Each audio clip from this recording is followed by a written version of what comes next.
Hello and welcome back to the channel. I am Jan Bishop, also known as Jan of Kaduna, and here we talk about environmental sustainability and climate action from an African point of view.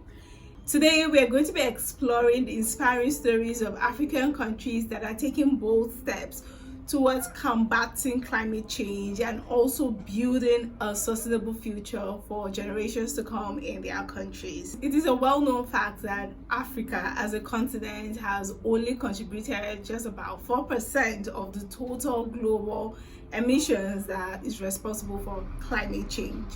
But at the same time, Africa is also one of the most vulnerable continents when it comes to climate change effects, being that most countries in the continent do not have the financial capabilities to be able to adapt and mitigate to climate change effects as they happen back to back. So when you're seeing floods, droughts, coastal erosions, extreme heat waves, deforestation and all that, it affects us more because we do not have the capacity to be able to actively fight climate change. But at the same time, despite Africa being kind of like in a disadvantageous point when it comes to combating climate change, some countries, they are still trying their best in the best way that they can to be able to ensure that they can adapt and mitigate to climate change effects and also ensure that they get sustainable development for their respective countries. And today I'm going to be highlighting some of those countries that have taken bolder steps. Most of the countries in Africa have taken some steps, but these countries have taken bolder steps when it comes to combating climate change in their country. In no particular order, number one, Rwanda. I am putting out there in the universe, I'm putting it out there that I really want to visit this country, especially as they have had some dark history and things that have happened to them, but they have now launched themselves as one of the most progressive countries in Africa at the moment. Since 2008, Rwanda has banned plastic bags in its country, single-use plastic bags.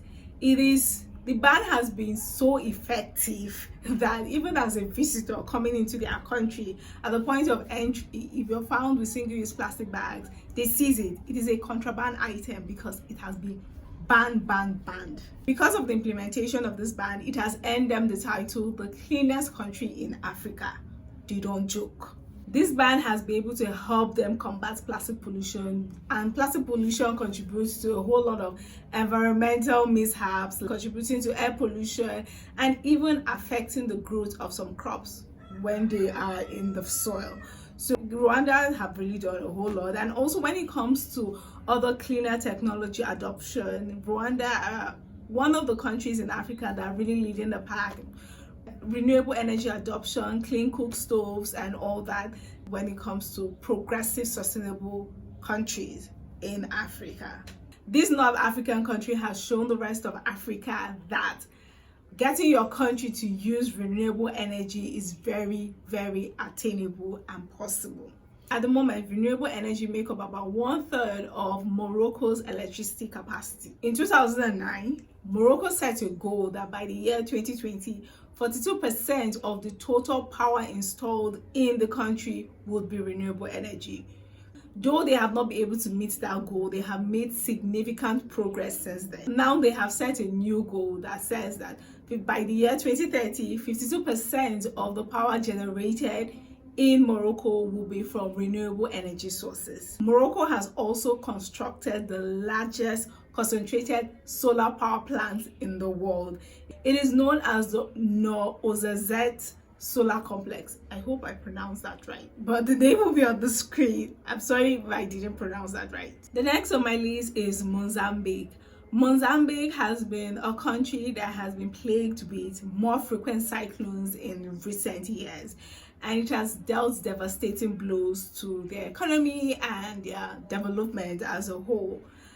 But they have decided to step up and ensure that climate change will not end them.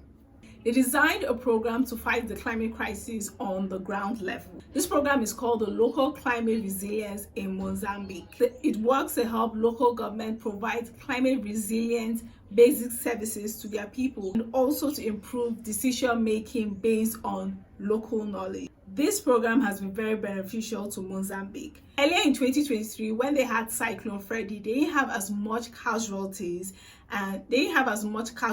compared to when they had other cyclones with the same magnitude, because the program that they had already implemented was able to help local government anticipate and provide assistance to disaster as it was happening, and also other policies that they have already put in place. The next on my list is Kenya. If you are not new to the channel, you will know that I have a special place in my heart for Kenya, because I've been there and I have seen firsthand in the short stay that I was there the ways that the government have been pushing climate action to the forefront. And in 2020, the Kenyan National Energy Efficiency and Conservation Strategy has been a key driving point in Kenya's green transformation. The Kenyan government have seen that increasing energy efficiency will mean that it will improve the quality of life there, and that is their aim. This strategy is designed to ensure that the country is able to achieve their energy efficiency goals and also their conservation goals. Kenya is also big on conserving biodiversity and promoting ecotourism, as they are known as one of the top ecotourism countries in the world. Kenya is also keen on preserving and conserving their forest ecosystem, and this is evidenced by the policies that they've put in place to be able to recover the forest ecosystem.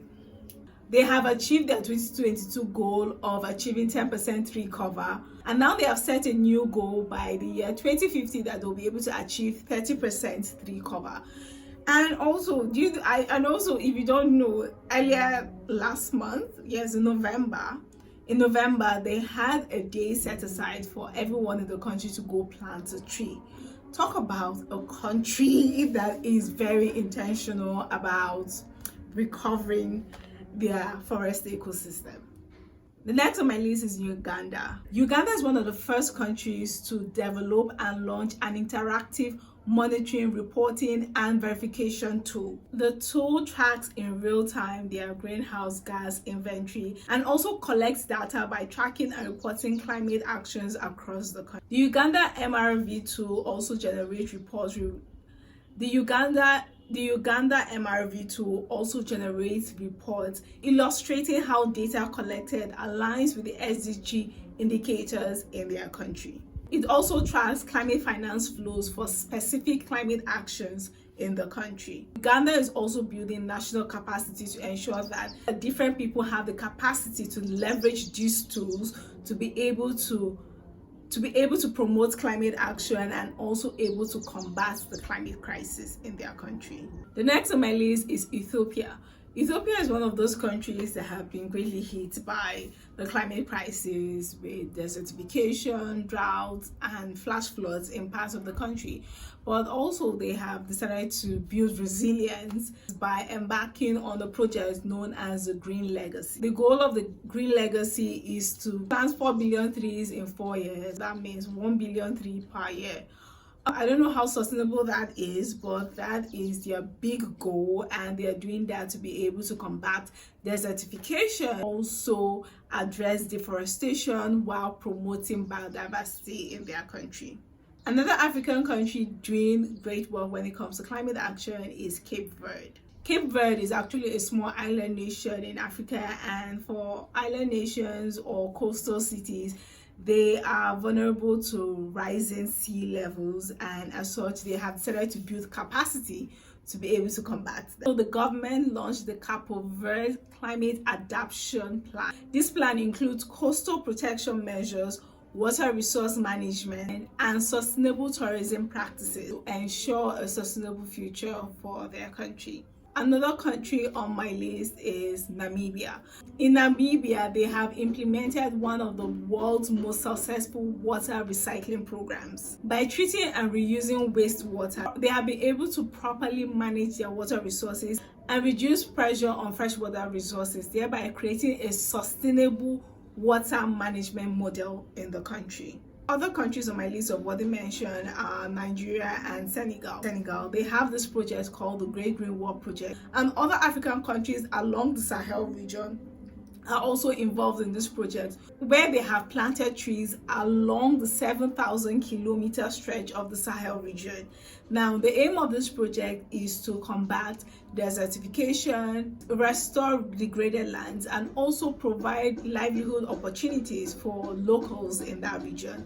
I am actually inspired by those African countries that are actually taking bold steps towards climate action and also making progress towards sustainable development in their various countries. Is Africa taking enough climate action? Well, no, because we need to do more, being that we are more vulnerable, but at the same time we are kind of also handicapped, being that a whole lot of other factors threaten effective climate action in the region, especially with corruption, coups here and there, instability in various countries in the region, poor development, instability in various countries in the region, and also the difficult task that most governments in Africa are faced with whether developing their countries or tackling climate change. And that is why it is very important for those richer countries that have promised to help the region to actually live up to their promises and redeem their pledges. Also, at COP28 currently, we are seeing a whole lot of richer nations making pledges for the Loss and Damage Fund, which is long overdue. But the money that they are giving, I don't know how many countries they want to help, because this fund is going to be for all poorer countries, especially in the global south, that has been affected by climate change and have lost a lot due to climate change effects. But the money that they have gathered so far, well, COP28 is still in the early stages, so fingers crossed, but it's not encouraging at all. That said, if you know other African countries that are making great strides towards climate action, towards combating the climate crisis in their country, please tell me in the comment section down below. And if I mentioned your country, you could hail me by putting your country's flag in the comment section down below. Thank you very much also for watching this video, and remember that you can be the change that you want to see. Joan of Kaduna, signing out.